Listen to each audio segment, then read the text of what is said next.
d'Isa arrive comme un cheveu dans la soupe. But don't worry, don't panic.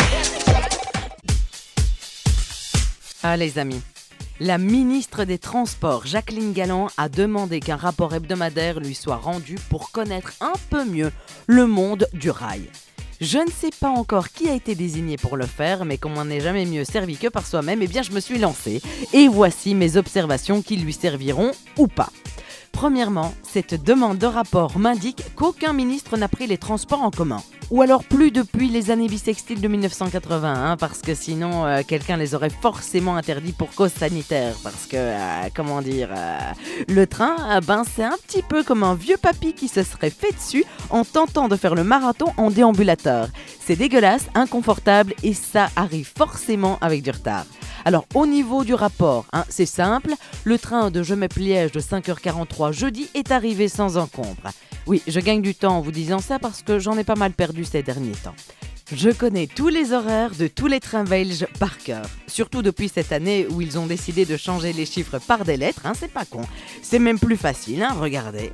Lundi, retard probable, mardi, léger retard, mercredi, grève, jeudi, accident, vendredi, panne, samedi et dimanche, problème de câble et c'est sûr, les passagers en ont bien pété quelques-uns après une semaine bien pourrie.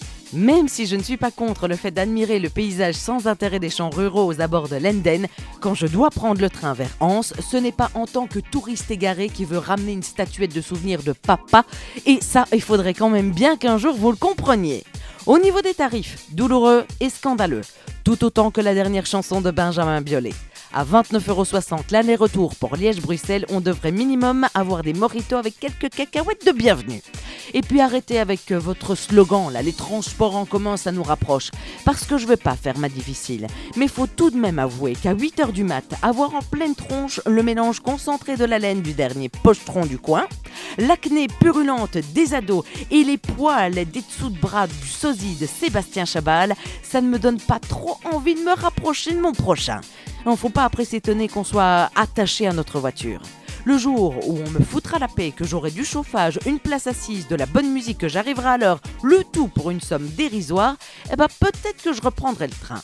Mais dites-vous bien que ceux qui prennent le train, c'est un petit peu comme prendre le dernier loser dans une équipe. Par dépit.